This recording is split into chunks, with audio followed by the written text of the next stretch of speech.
wanalipwa pia tu hivi tu, same hivi tu.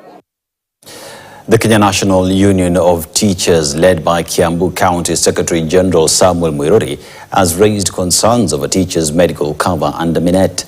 According to Muiruri, teachers cannot access treatment due to delayed remittances by the government. The teachers were speaking during a free medical camp in Kiambu County in partnership with Kenya Women Teachers Association, KNUT.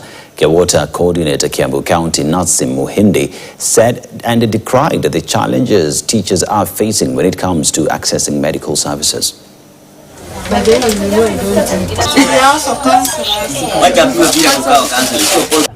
We thought we take these particular services to the grassroots level, to the mwalimu who's committed towards ensuring that our students are able to, later on in future, be the leaders of this society. It was good. We have we just guided more number of patients today.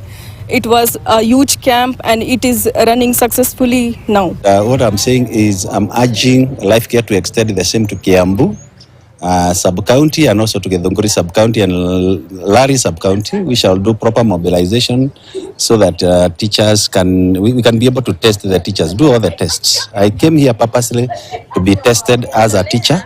Good health is rife.